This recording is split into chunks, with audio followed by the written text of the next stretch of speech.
Yeah, I'm not the biggest fan of Gamestop, and now that they've merged with Thinkgeek, it's just a whole new level of douchery, I guess is the best way to put it. So, here's my gripe.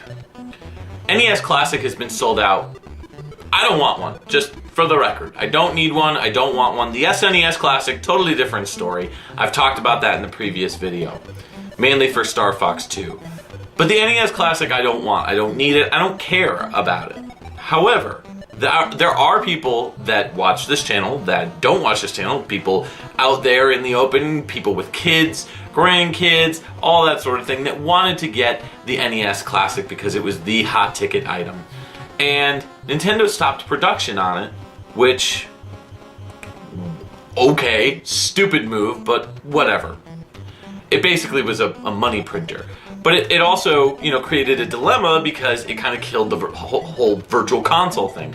Why would you spend any money in virtual console when you can spend 60 bucks and get, or 70 bucks or whatever it was, and get, what was it, like 60 games or 30 games? Whatever the case may be. I think it was 30 games. So, before the SNES Classic comes out, all of a sudden, the NES Classic, which has been sold out for months, all of a sudden Thinkgeek, of all companies, is all of a sudden like, oh, we have a stash of NES Classics, but there's a catch. You have to buy their bundles in order to get them. Now, say what you will about this. You may be in defense of them.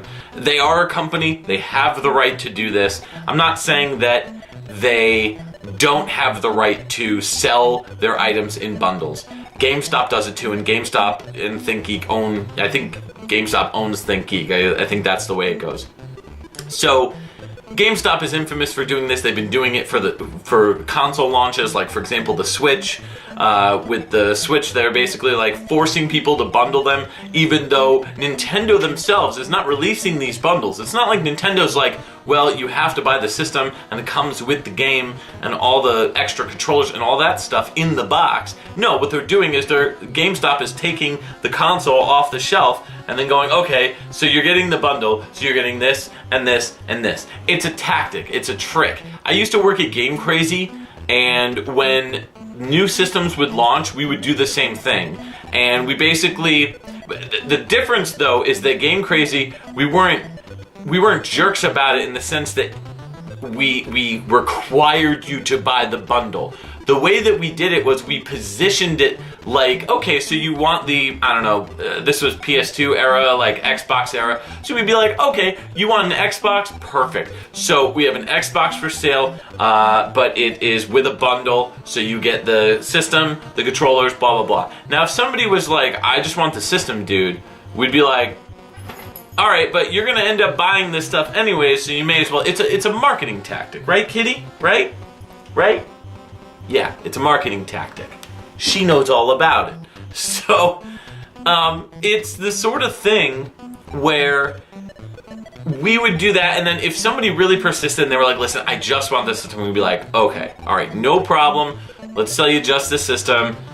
Have a great day. Selling the system, it is what it is, right? But GameStop is doing this and making it a really shady thing where essentially their customers can't get just the system, even if they wanted to, which it's a shady practice. It's not really something that I approve of personally. I think that if you just want to buy the system, that's fine, whatever. Just buy the system. I think it is important to buy some of the accessories with it, but I think it's silly if a customer's like, nope, just want the system, don't care about any of the rest of this stuff.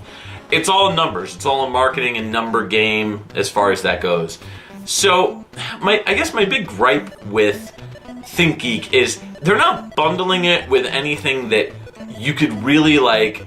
I mean, there's some bundles that you could maybe theoretically enjoy, but price-wise, these prices are kind of all over the place. I mean, you've got the lowest priced item is $139.99, which is like almost, I think, double the cost of the NES Classic system. And you get like a Zelda puzzle and then like these 3 Nintendo canvases, just like Mario, Metroid, and Zelda, and then like a plushie Piranha Plant. Like, I don't want any of that crap. Nobody wants any of that crap. And if they do want it, okay, that's fine. But don't make it mandatory to pawn off your garbage materials on customers just because they want something that you have. And another example, which this one's more expensive. This one's kind of cool, actually. I think this is pretty neat. It's the NES Classic Edition.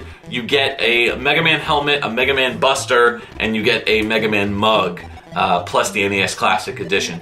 Again, $219. It's like a little less than the cost of like a base Switch. You know, base Switch is like what, $300, $350, something like that. So I just think that these prices are crazy, and the items that they're offering are just ridiculous. It's schlock, it's garbage, it's stuff that, you know, if you do want it, it's like one of those things that you buy for people on their Christmas list, where it's like, oh, so-and-so's a gamer, let me buy them this stuff, you know? And it'll cost you maybe 20, 30 bucks or whatever, but, you know, you knocked a peg off, you know, of who you wanted to buy a gift for. That's what this stuff is. Now, my other question is, where did they get this supply? Like, where? So Nintendo stopped making it, so then I'm assuming that what most likely happened was they took stock that was originally meant for, you know, they're probably holding on to this stock. It's probably meant to be released probably in the final batch, and GameStop and GameStop was like, all right, we'll release one more batch. And then they did, but they withheld some of that batch. It was like a couple thousand or something like that, or 1,000 that they were selling in this stupid bundle on Thinkgeek's website. And this sold out within 40 minutes. I mean, I get it. The NES Classic is insanely popular for good reason in most cases. There's a very large amount of people, very wide audience that wants this thing. Totally fine, totally get it. I don't personally want it, but I get why some people would. I'm against the shelf collectors getting it, which I've talked about in another video that I did, but I get it. And again, is it wrong for the company to do this? No. In the sense that, like, should they be... like, technically speaking, the company could do whatever they want. They're a company. They bought these from Nintendo, or they got these from Nintendo, and they're selling them. And I'm sure Nintendo's still making a small margin of profit on these or whatever from this sale. But I think it's dishonest to do this to customers when you know that you don't have to sell this thing as a bundle. You have to sell it separate. And that's it. That's, in my opinion, if I was going to do this, I would sell it separate and leave the option to choose these items. And if you did something like that, that's totally fine. But you're not mandatorily making people that just want one item to buy another item. It'd be like if you went to a car wash and you were like, listen, I just want the bare minimum car wash. I don't want anything else. And then they were like, no, you need to get the platinum package because it comes with all this extra stuff. And you're like, but literally, dude, I just want a car wash. So that's kind of my thoughts on it. What are your thoughts? I'm interested in what people have to say or what people think about this. Do you think that it's wrong for GameStop to kind of withhold consoles or systems from customers with the expectation that this equipment is sold out, that these consoles are sold out, you can't get them anywhere, you can't buy them in stores, and what they're doing is withholding them and then selling them back at a later time?